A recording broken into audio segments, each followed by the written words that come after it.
Actuellement, il est président du Sénat de la même université. Et je dois ajouter, j'espère que vous accepterez cela, il est poète. Il a écrit quelques volumes de poèmes que moi j'aime beaucoup. Voilà.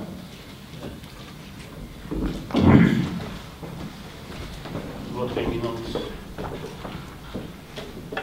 cher métropolite, cher académicien Bassarab, et chers collègues, c'est un privilège pour moi d'être ici avec vous à cette activité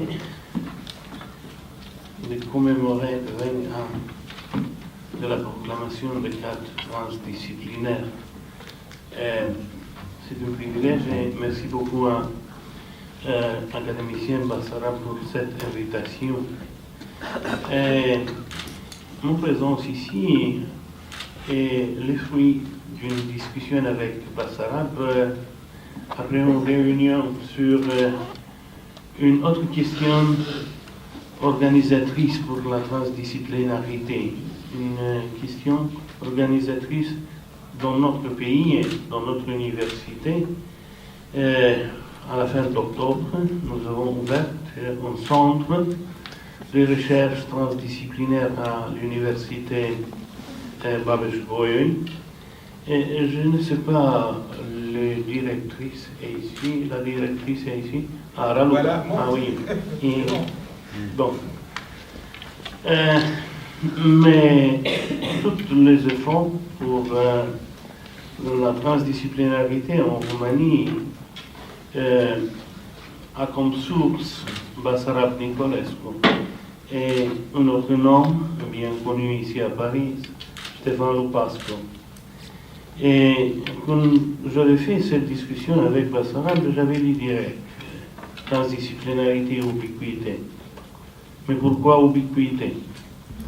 Parce que dans les domaines techniques, dans les domaines de cyberspace, dans les domaines de communication, dans l'aréal des études sociales, le concept ubiquité être introduit dans cette tombe avec une force ou une périodicité très très grande. Mais pour nous, pour les théologiens, l'ubiquité reste du domaine de Dieu.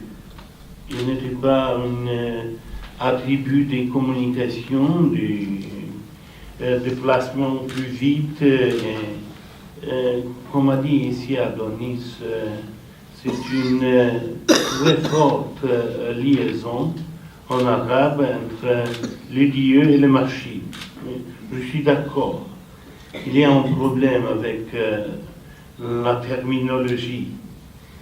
Et pour expliquer quelque chose dans le domaine de l'ubiquité, j'invoque ici deux images qui se trouvent dans la Bible, dans la Sainte Écriture. La première image est les images de transfiguration de Jésus-Christ. Vous avez la possibilité de trouver ce texte dans l'évangile synoptique, pour exemple. Jésus est au mont Tabor avec trois disciples, Pierre, Jean et Jacob. Et dans cette icône de la transfiguration de Jésus-Christ, nous avons deux plans. Dans un plan supérieur, il y a trois personnes, Moïse, Élie et Jésus, qui a une face très très blanche. Et dans le registre inférieur, il y a trois personnes, les apôtres. Mais dans ce moment, je vais introduire ici le schéma de Bassarab avec les niveaux de réalité. Dans les icônes de la transfiguration, vous pouvez réaliser deux triangles. triangle équilatéral au niveau supérieur et une autre triangle au niveau inférieur. Et vous avez la possibilité de déplacer ces deux triangles et vous obtenez une étoile. Une étoile qui représente le chemin de Rosenzweig, par exemple, ou le chemin qui est ouvert devant nous, les idées juives de Séphirot. Parce qu'ici se trouve, nous avons ici la rosette, oui, la rosette de Jéricho, au commencement. Et dans ce cas, la secondième image et les images de, je dis directement en hébraïque, Etzhai. Au Yehu Etz, c'est l'arbre de la vie. Cet arbre de la vie reste dans le paradis et tout ce déplacement des registres inférieurs à la registre supérieur peut être indiqué comme une ascendance pour nous, pour les hommes, une ascendance qui se réalise sous cet vecteur, le vecteur de l'arbre de la vie. Et dans ce cas, par ces deux images, on peut constater que l'observation d'Edgar Morin est très actuelle. Nous avons besoin d'une autre démarche ou d'un autre discours anthropologique. J'avais trouvé un texte qui dit que dans ce moment, il y a besoin d'une anthropologie fondamentale. Et ici, dans la salle, Père Jean Bobo, qui a écrit une thèse de doctorat dans le domaine de l'anthropologie, et qui vient dans le sens d'affirmer la nécessité de dépasser les dichotomies et d'entrer dans une trichotomie, dans une structure trinitaire, trinitaire non ternelle. Vous trouvez cette expression à Lupasco, que toutes les existences, ce sont deux, trois matières, c'est une fondament, une structure ternaire. Pour les théologiens, les concepts est trinitaire qui résulte, qui vient devant nous de la Sainte Trinité. Et a été un grand plaisir pour moi d'écouter Père qui a présenté ici quelque chose de Genèse. Mais je viens à Genèse. Est nécessaire de comprendre bien que dans le premier chapitre de Genèse, le premier verset a été présenté ici par le prêtre, mais dans les secondiers versets, et les images de le Saint-Esprit, le roi Elohim. Et cet roi Elohim, merachefet al pnei techom, il vole. Et dans ce cas, on peut introduire dans le discours un élément, une sémion, et en grec, un symbole, une représentation iconographique qui dit que dans cette activité de création, un rôle très fort à la Basile de Gand, un rôle très fort a été joué par Saint-Esprit. Et Saint-Esprit est la manifestation des Trinités où, dans cet monde, il y a déjà dans les éléments principaux le ciel et la terre. Mais il réalise une distinction au niveau de terre, le Saint-Esprit. Mais cette distinction n'était pas une délimitation. C'est une action complète de présenter les réalités hypostatiques qui, dans une forme potentielle, ou notre Père a précisé ici, Maxime le Confesseur, dans une forme paradigmatique, dit Maxime le Confesseur, a été dans l'omniscience divine de l'éternité. Et Saint Maxime le Confesseur a dit que toutes les réalités hypostatiques ont une ration divine. Cette ration divine a été dans la pensée de divinité, qu'on pense, mais ce n'est pas un autre mode d'existence, mais dans ce moment, par l'activité de l'Esprit, il devient une réalité hypostasique et physique.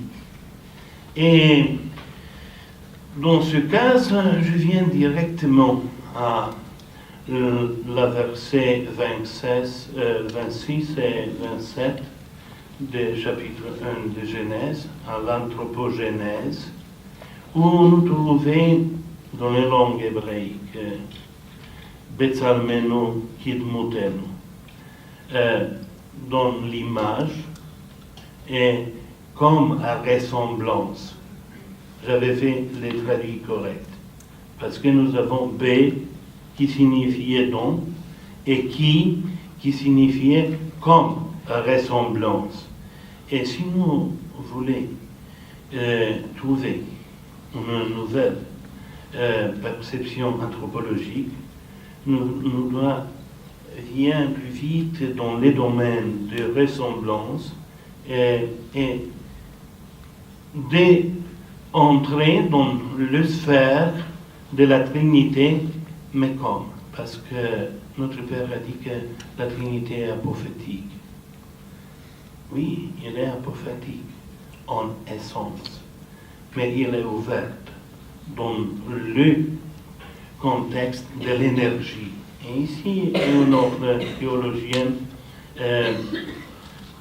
d'Orient, Grégoire Palama, qui exprime très bien les conceptions de l'énergie divine, Et pour comprendre la question de l'ubiquité, je vais introduire ici, après cette attention que nous doit comprendre l'homme comme un sujet qui développe dans l'intérieur de la création les mouvements de les tous dans le sphère de ressemblance. Je vais introduire ici une image d'une prophète de l'Ancien Testament. Il s'appelle Ézéchiel, et dans le chapitre 37, il introduit dans le contexte historique de Babylonie une très, très intéressante expression. Il dit que le prophète a été, par le Saint-Esprit, a été déplacé de Babylone à Jérusalem. Et ici, à Jérusalem, dans le Saint-Esprit, dans un événement mathématique, il a réalisé quelques activités symboliques par laquelle il veut transmettre les sentences divines autour de Jérusalem et de l'histoire des peuples élus. Mais pour nous, est intéressant pour aujourd'hui cette connexion entre une personne et le Saint-Esprit. par le Saint-Esprit, la personne peut dépasser cette limitation physique et entrer dans un événement mystique, nous peut dire un événement de contemplation. Mais cet événement est largement concret qu'entre le monde physique et le monde métaphysique, comme dit une philosophe parisienne, Paul Ricoeur, une liaison très forte et une correspondance très forte. Et je crois qu'une autre attention doit être projetée de nous au niveau des sociétés actuelles.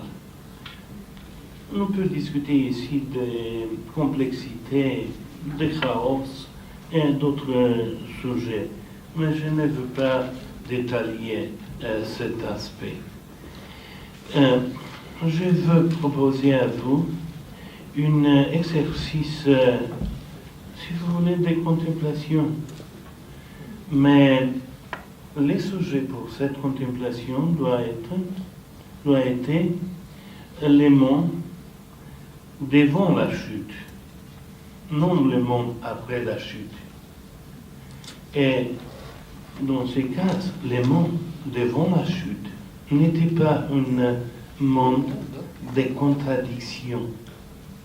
Il y a un monde qui, par tout son épiphanise,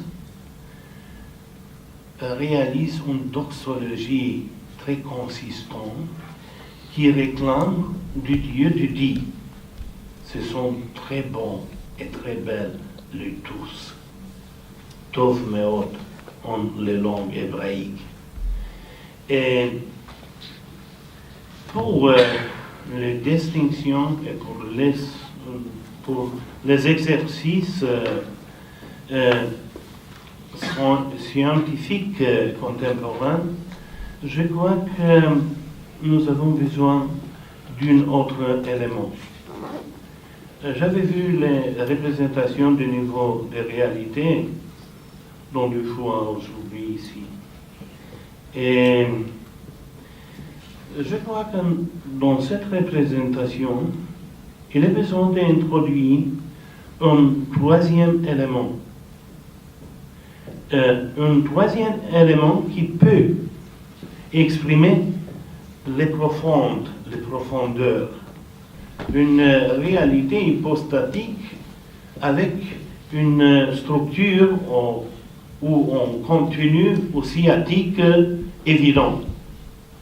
Et la profondeur de cet élément oscillatique est essentielle pour comprendre la nouvelle anthropologie.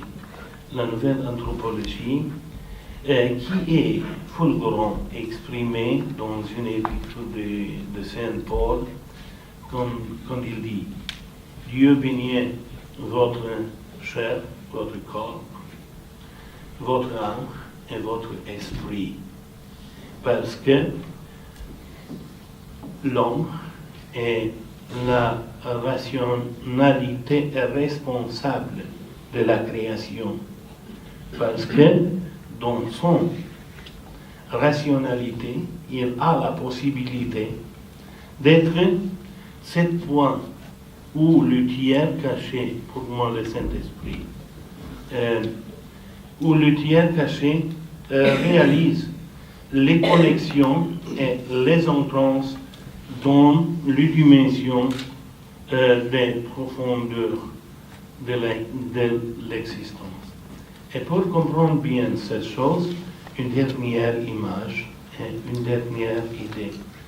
Si vous voulez étudier l'arbre de la vie et les 10 séphirotes dans les représentations kabbalistiques, vous pouvez trouver les structures ternaires là, parce que nous avons dans le séphirote deux structures trinitaires, mais dans une structure trinitaire de Séphirot, les expressions de profondeur et le Keter, c'est une séphira.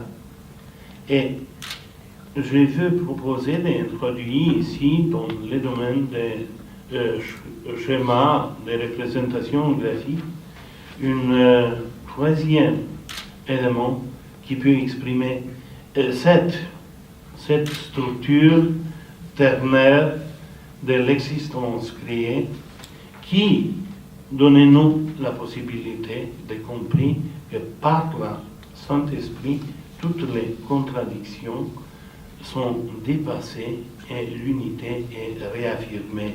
L'unité de la création est réaffirmée. Merci beaucoup.